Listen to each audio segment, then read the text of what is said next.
Welcome back to Off the Bench. Of course, I'm DeMarcus. I'm Ty. And we have a new episode today for y'all. And as well, I have a new guest. As you can see, I'm over here with Ty, but I got my boy to my left, Mr. Lewis Pope.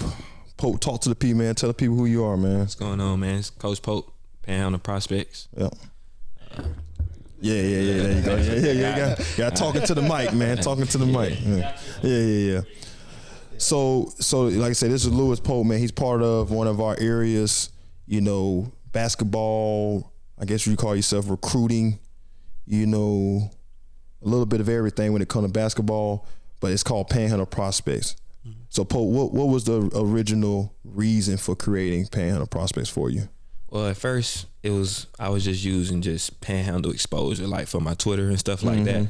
So when I decided to do a travel team, I had to come up with a name that fit. So I went with the Prospects, and then I couldn't call it Pensacola because I don't just have Pensacola, Santa Rosa, Panama. Yeah. I know you've had some kids from Alabama that you've dealt with too as well. So how far you stretch out from?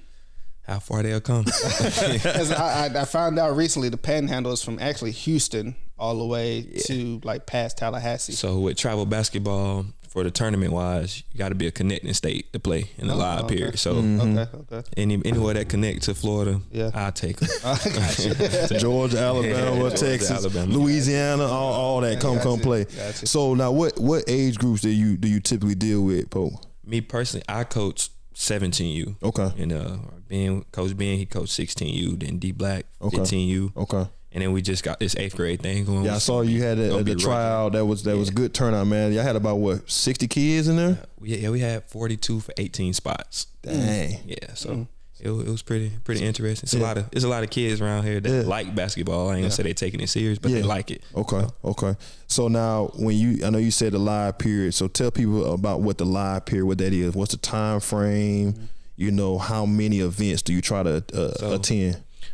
I would say it's a lot of good tournaments to go to, but live periods is usually in July. You have 1 or 2. Okay. I want to say it's April. You get 2 weekends, which is the weekend college coaches can actually get out and come see you. Okay. So for me personally, every live period I'm in Atlanta. Okay. It's every the Nikes, EYBL's right there, the Adidas right there. So I kind of base my schedule off of wherever they at. Okay. So if I do hit a coach up and be like, hey, we're going to be playing in Atlanta, I don't want him to be like, oh, I'm going to be in Texas. I'm going to be in Atlanta right next door to you. So it's 5 minutes. Yeah. So it's easy access. Yeah. Okay. So the live period is the most important weekends for high school basketball players in the summer. Okay. Like you can go in the gym, you playing 7 games a weekend in front of 250 coaches. So it's nothing but opportunity.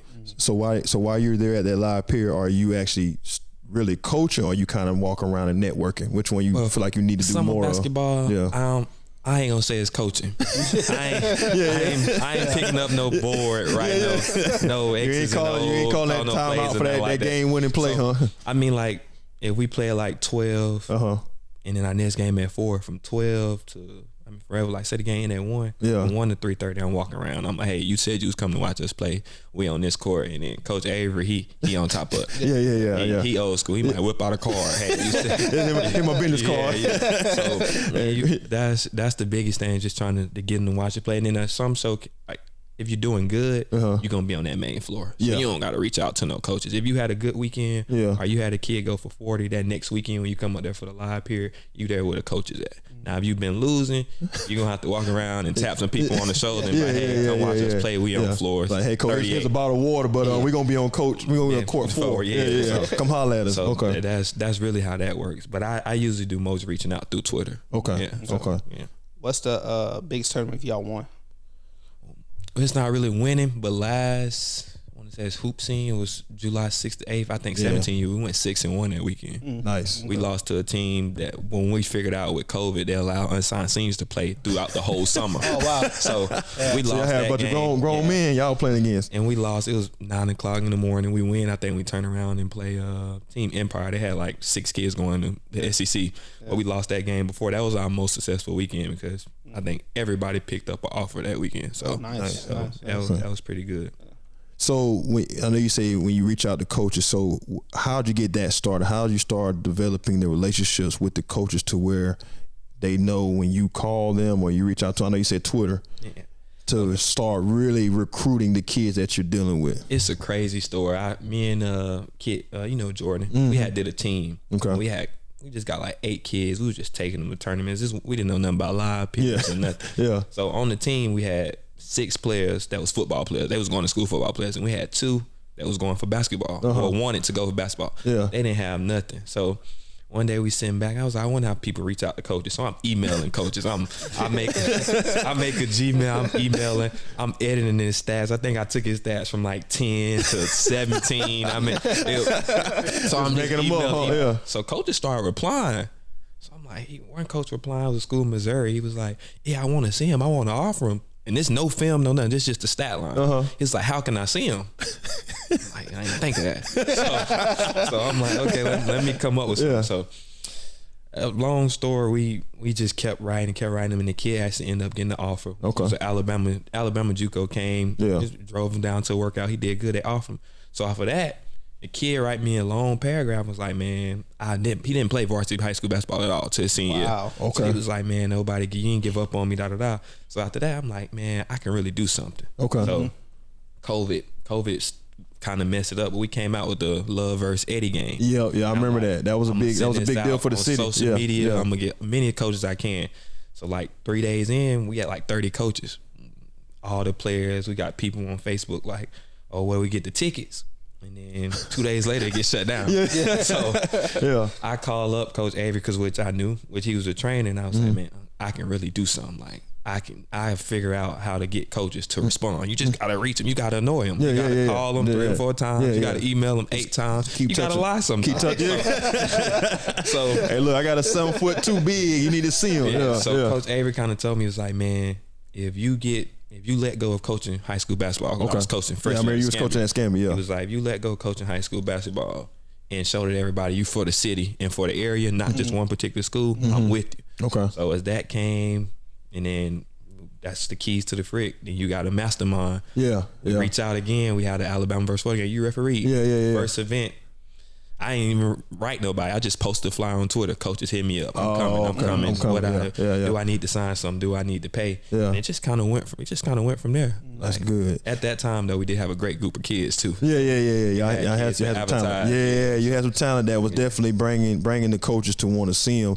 So speaking a little bit more on that, so how has that transition been from like all those guys that pretty much helped you have that big come out party, like now not having that same big group? Yeah, it involved me because some of them at D1 now. Some of them went to Juco, won Juco championships. So now it's making my word gold. Like I can call you about a kid. You don't got to come to Pensacola and see him.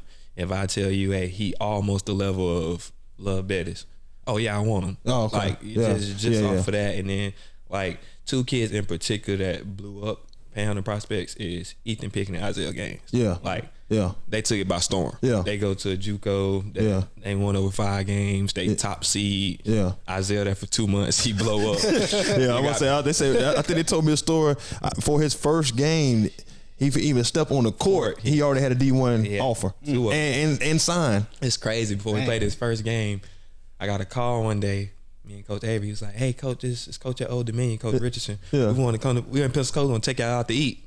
I'm like, what? So you got the right number. So they guys like that they blew it up for us. Like Marcus White. It's a lot of them, man, that just went just by posting their highlights, putting them on there, they blew it up. You talking 6'8", 6'4", dumb athlete. Especially EP, hard to come by. Especially EP, he different. Love. They had coaches come to the city and just see other kids because nobody recruiting this area. So it's like, okay, you got Love, Isaiah, Ethan, all these guys coming from the same area. Why are we not in Pensacola? So. And you got the beach. So you got reason to come down here, spend a weekend, hanging out. Coach come down here. He saw those two. It's their JUCO coach. He saw him. He said, Coach, I'm gonna be here for 2 weeks. He said, if I don't get him in 2 weeks, it wasn't meant to be.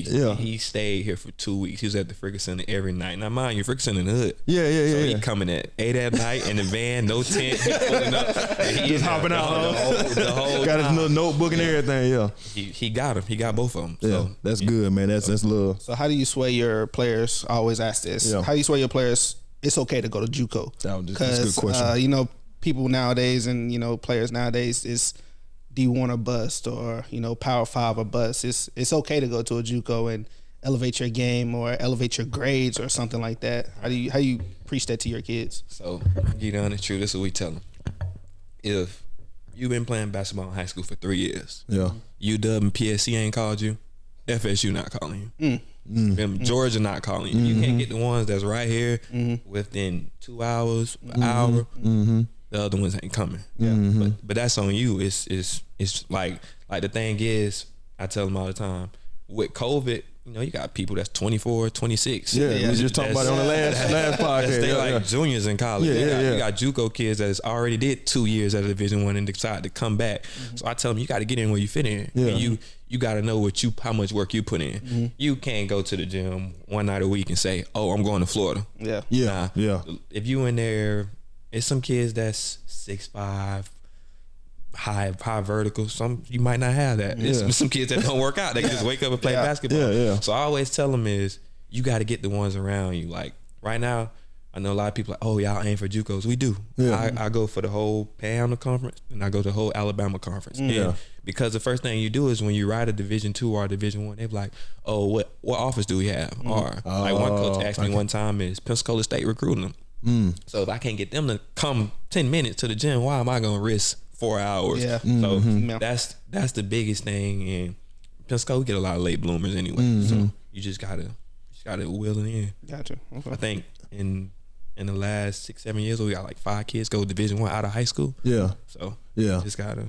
You gotta take your opportunities, and I try to tell all the guys that I talk to, that you talk to, like, look, man, whatever you get opportunity, that's where you want to go, because you get there first and then build from that. Right. Because you go there and do your thing in JUCO, and now you go Division II. You go from Division II to Division I, and you just keep growing and growing your game maturity too. Because a lot of our kids, I know that's a big issue for us, maturity, and you need that time. And that's the thing, is just our area. Like, for me to hit, I have hit up Division I coaches for players and get positive feedback.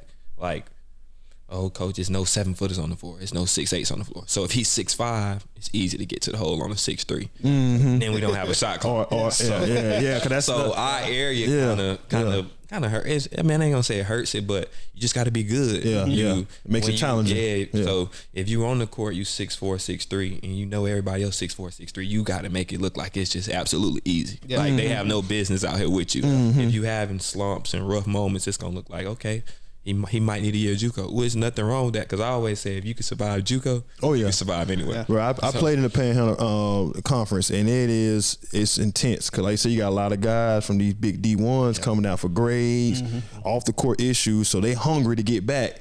So if you can manage to get through that, then you ready to play D1. So now I know you mentioned Coach Avery. How has it been working with him, man? Because I know Coach Avery from when I was a kid, and you coming up with him too. Like, how's it been working side by side with him? So, I played at a different youth center than the Frick. So I always heard Coach Avery was mean. But the thing was, coming up in school, everybody who was the man was at Ferguson. So when they got time, I already knew. I was like, if I want to do this for real, I got to build a team together. Okay. So I was like, man, Coach Avery he the key to it. He the key to it.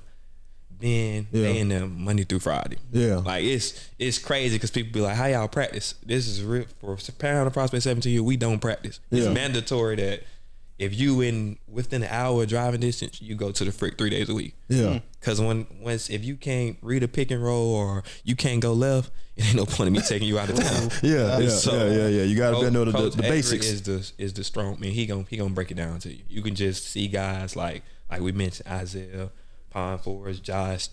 If you seen them, like the videos and stuff he had beforehand when he first got there. Now, he showed me a video of Isaiah, man. Isaiah couldn't even walk and chew bubble gum at one point, man. It's crazy. So that was the main thing, and like what Big Josh do with working out. Like, man, like the coach came for those 2 weeks. He saw Isaiah. Isaiah had a little gut.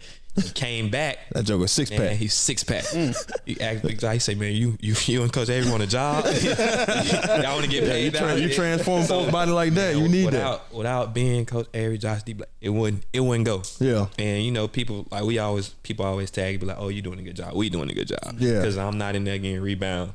I'm not in there when the kid missing 5, 6 layups. Like, I'm in there. Don't get me wrong. I'm popping in. But he in there every day. You're not enforcing it like they're doing. Absolutely. And Like I said, it's the goal of mine. And I sitting there, I learned stuff from him, and I gave up. I ain't gonna lie. It was just too much. Like, I probably been 2 years, 3 years around him. Yeah. And I ain't gonna say I know 40% of the stuff he did. I told him that other day on the phone. I was like, man, I give up trying to learn. Yeah. It's something different. Yeah, every I'm time. just gonna take the little stuff I might be able to apply like you. Yeah. And I'm gonna use it. But Yeah. some stuff you just can't take in from him. Yeah, that's the same thing. I was having a conversation with Steve on the podcast. Like, man, a lot of stuff that I'm learning that y'all already knew, I done forgot more than y'all already know. Yeah, you know what I'm saying? Just because it's always a constant grind to keep educating yourself on different aspects of the game, and as the game evolves, you got to evolve with it. Yeah.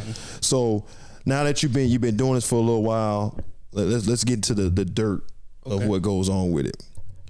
Have you received any like backlash I have. from like coaches, from other players, from parents, from guys that wanted to be a part of Panhandle and they're not? Have you received any backlash? I have. From what you've been doing?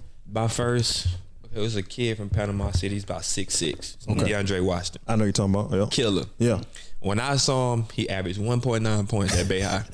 But at the time, we getting ready to go to Atlanta. I think we was going to Atlanta. We need a big. Okay. We 16U, so 6'5", 6'6". That's a big. That's good. Yeah. So I see him. He just getting rebounds. He passing the ball.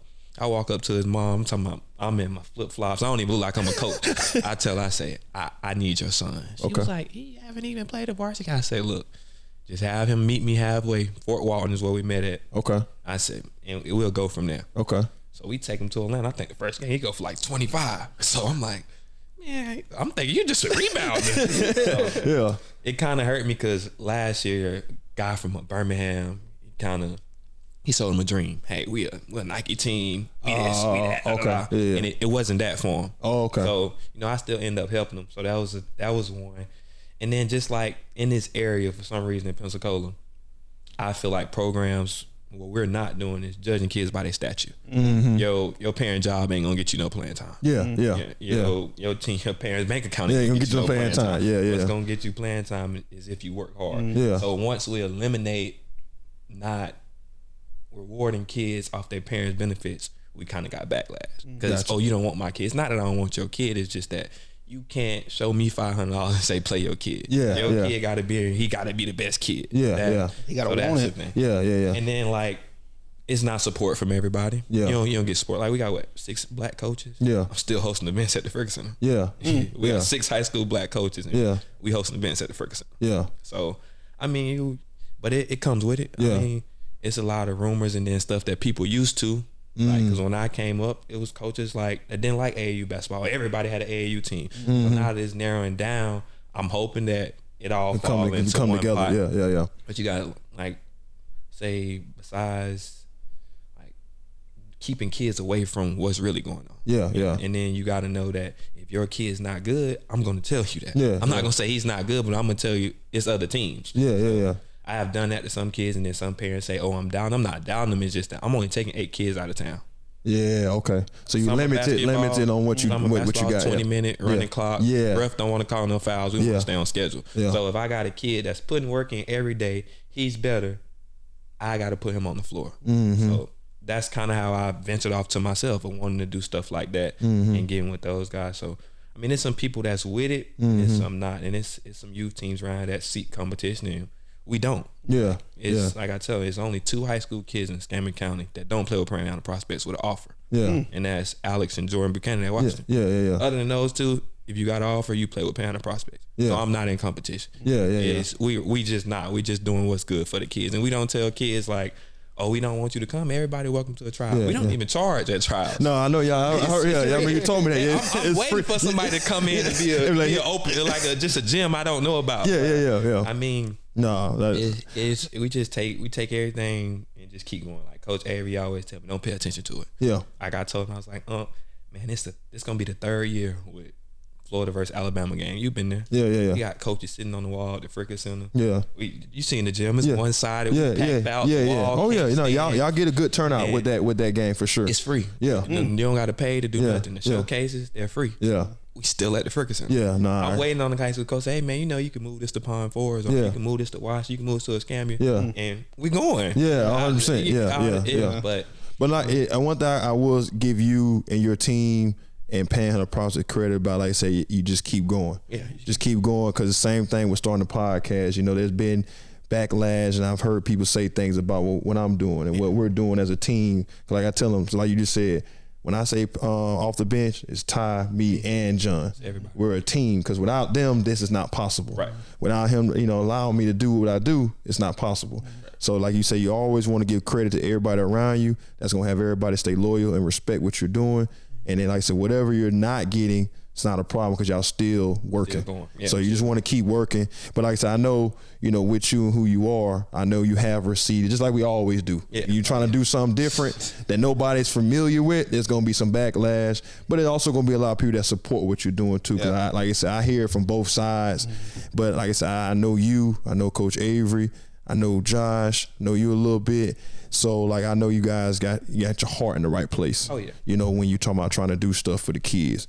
But I know some kids they just don't understand. 'Cause I know for parents to tell a parent that, hey man, your kid ain't it. Yeah. I know that's a hard conversation. A hard conversation, especially for kids around this area. Yeah. When they see the videos you posting, they see all the Twitter, they see all the comments, they want to be a part of that. But like you say, you got to be honest with them too as well, because that's real life. Yeah. So I tell them all the time is nobody gets paid. Yeah. Our cameraman, Tran, he don't get paid. Wow. Ain't nobody making no money every weekend. Yeah. Nobody making no money. Yeah, nobody making no money. Yeah. You missing days with my daughter, your wife. Yeah. Anything. Nobody get paid. So we're not gonna take the ones that's half doing it. Oh, of course. You got to be 100% in. Yeah.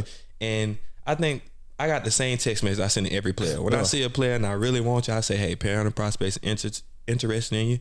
I give them the stat line and what I think they can do in the summer, and what schools I think we could target for them. That's it. I'm not calling your dad saying go out to eat. I'm not trying to hear your uncle say, yo, I don't hear none of that. I told you, you need to show up and take the opportunity or you elsewhere. And sometimes kids go elsewhere and I still come back and hey, if you don't got nothing to send me your film, I'll post it and still send it out. So it's all just, I don't know, it's all for the city. Like it's hard. Yeah. Just got to keep going. We got a great team, so we just keep going. Yeah. So the biggest thing I wonder is, like, you're not a high school coach, but you reaching out to these schools and they come back. How much of their grades in high school affects if they're on your team or not? Because you can't reach out to a coach and be like, yeah, I got this 6'7", he averaging 20 points in AAU and high school, but he an F student. Yeah. I honestly haven't had to deal with bad grades. That's just one thing. That's a blessing right there. If you can't get on the floor with your high school, don't come to the don't come to tryouts. If you don't make your high school team, probably don't. I mean, we haven't had to deal with that. Like we had some good kids. Like I think the lowest GPA we had this year was probably a 2.8. Okay.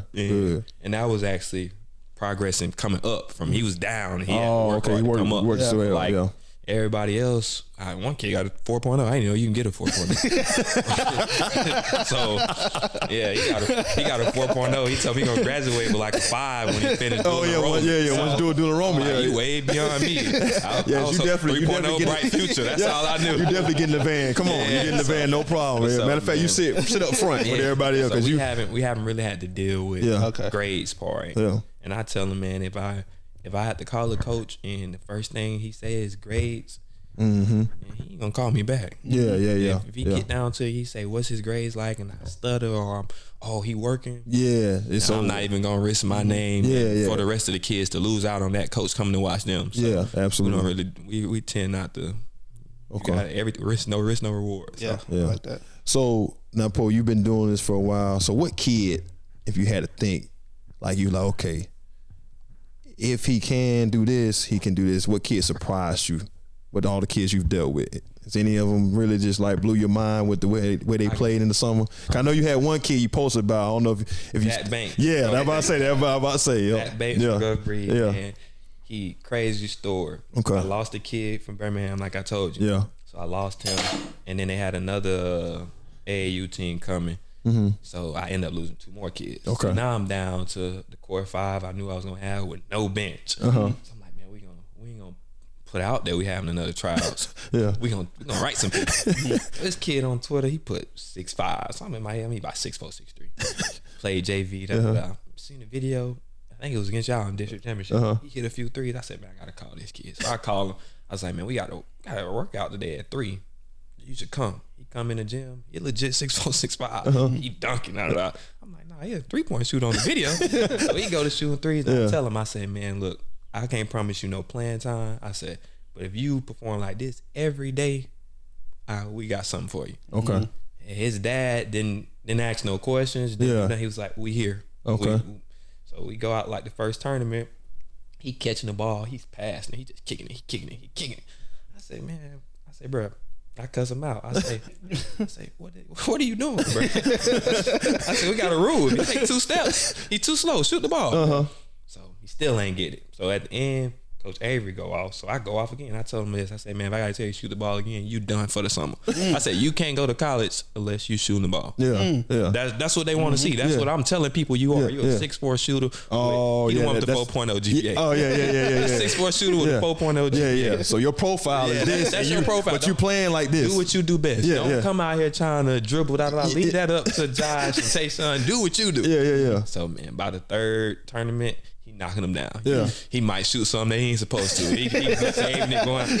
Man, I never got like his first offer. Yeah. He was like, oh, man, thank you. This is a prep school offer. Yeah. I look at him like, man, ain't no offer. Yeah. But I'm looking, I was like, bro, that's just the start. Yeah. So we finally make the video. He started popping. You get a 4.0 GPA. That's the kicker. That kicker. You just got to play a little bit. Yeah. So we know you got the grades. So he just started going off. And the thing was, he was telling me, he was like, I played 1 game in high school on varsity, which was district championship. Somebody got hurt. Yeah. It was like, you took a chance. I was like, you helped me out more than I helped you. I was in need. You came. But it's just me. I ain't let you shortcut it either. Coach Avery ain't let you shortcut it. So it just came out good. But man, I'm gonna be honest. The most surprising summer was probably Josh Whitehurst. Really? It was probably Josh. Because you hear, he catch and shoot. Yeah. Yeah. Man, you put him out there with guys that play basketball daily. And can run the floor. It's a different. It was some more kids that surprised, but he the one I had. He never missed a tournament. Okay. From the start to the finish. We had Trey, he got hurt. Yeah. Tayshawn and Ozell, they came mid. They went to another team, came back. Like senior wasn't for them and came back. I know OZ, he was playing on another team. Yeah. And then Tayshawn was playing somewhere else. I mean, they came like the team.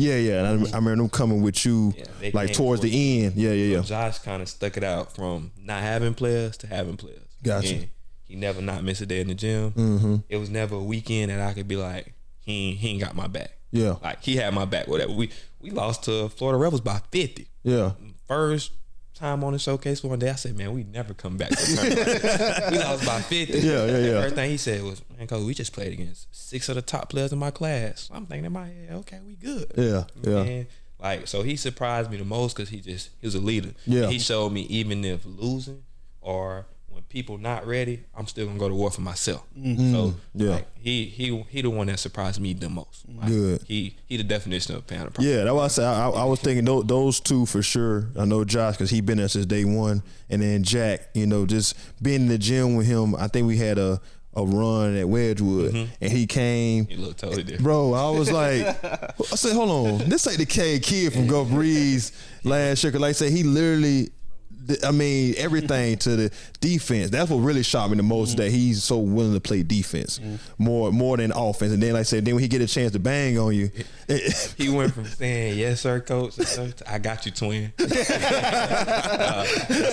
twin. He went from those 3-point celebrations to he said, man, I had fun. That's all that mattered. He was like, his teammates played with other teams. He was like, but I had fun. No, he definitely. I definitely saw him grow up, and like I said, I haven't seen him this year in high school just yet, but I'm sure he's having a good year with Gulf Breeze. But like I said, the kid did a whole 360 in one summer.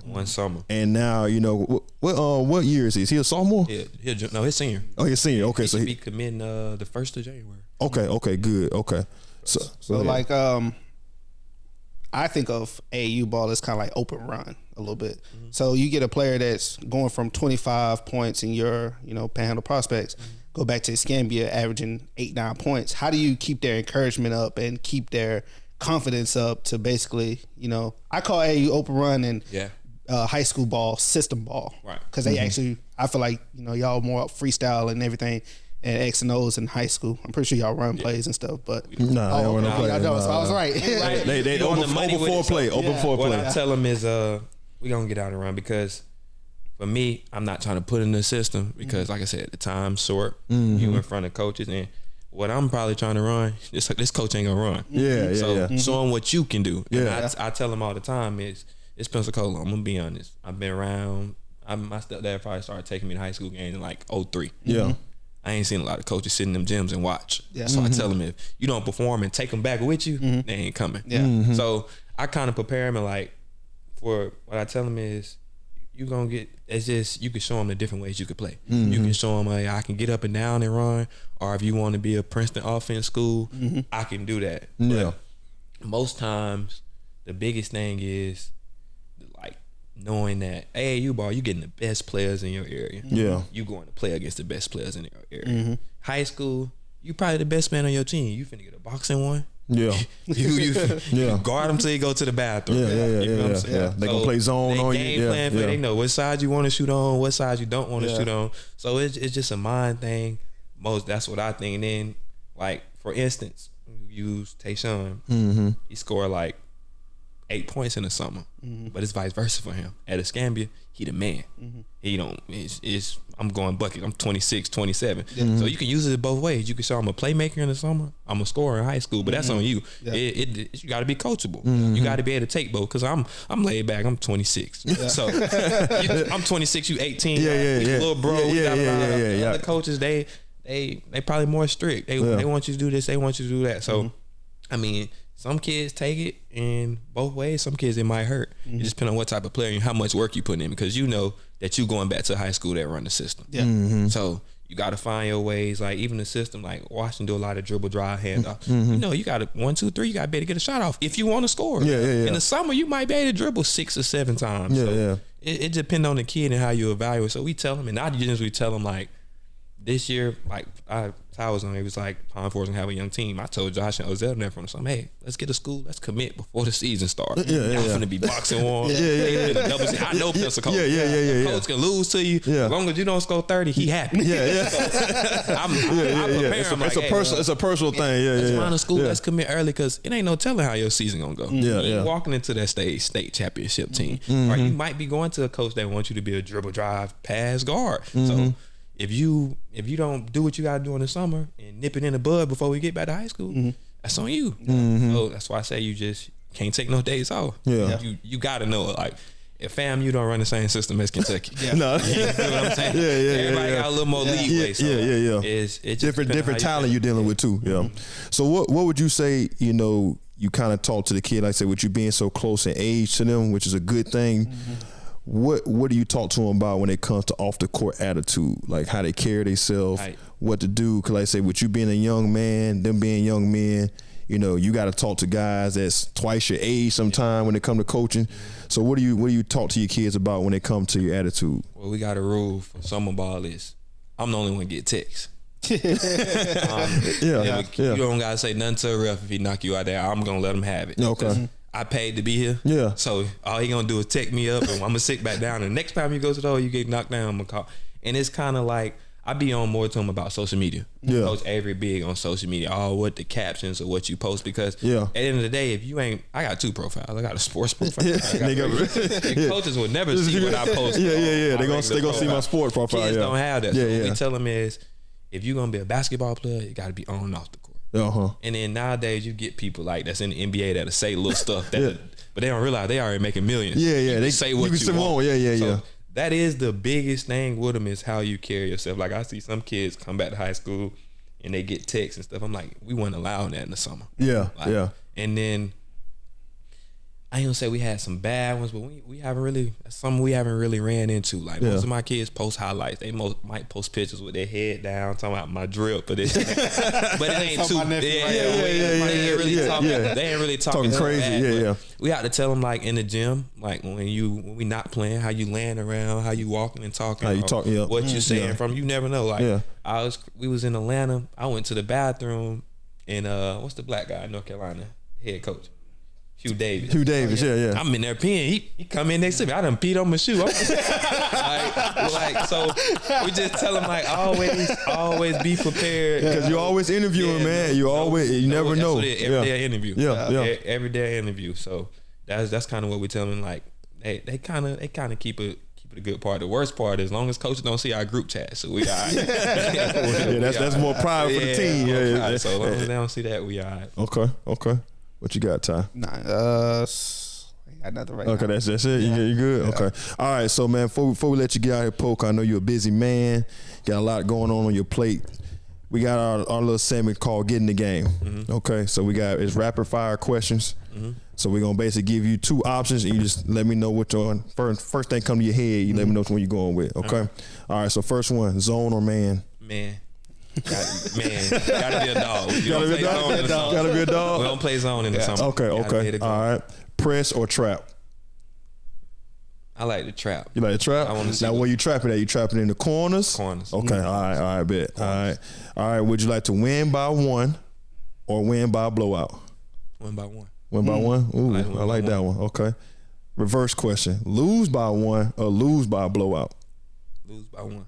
I like dog fight. Yeah, either if you hit the game winner on me, that means you wanted it more. Gotcha. Okay. All right, man. Well, I appreciate you, man. I got something too. Go ahead. All right. Favorite college basketball team? Ooh. My favorite college basketball team. I don't really have one. If I had to pick, I'd go Kansas. Kansas. Okay. I'm a Gators football fan. Yeah. Okay. Favorite state to play in? North Carolina. Okay. Biggest rival in AAU? Right now, it'd be Hawks Elite. Hawks Elite. Stay out of Birmingham. Okay. Stole my player. I'm waiting to catch him. We catch him this summer. It's gonna be a problem. I see it. I know. I see it online. Yeah. Favorite NBA team? My favorite Bucks. Okay. Who's gonna win the finals? The Bucks. Who cutting down the nets in college? I got UConn right now. UConn or Arkansas. Yeah, I like UConn. Hey, I'm glad you brought it. UConn been balling, man, and they all round right now. Yeah. Best team in the country right now. Jordan or LeBron? LeBron. I never watched Jordan. He won the kids ain't never seen. My favorite basketball player is Brandon Jennings. Oh, okay. Brandon Jennings cold. Favorite player in the league right now? Jaylen Brown. Okay. I like that. All right. So that's all you got, man. Yeah. Hey, man, Pope, as always, man, I want to thank you for coming on the podcast, blessing us with your time, man, because it definitely helps the platform. Mm-hmm. And like I said, just keep doing what you're doing with Panhandle, man. Like I said, I definitely see that your work is paying off, and just keep grinding, man, like you've been doing, man. I really appreciate you being on here. As always, man, we want to thank y'all for tuning in to this episode. Make sure you like, comment, subscribe, share our content, and definitely let us know what you think. And on the next episode, we'll do our very best to implement the new stuff that you have for us, man. But until then, we'll see y'all on the next episode. Peace.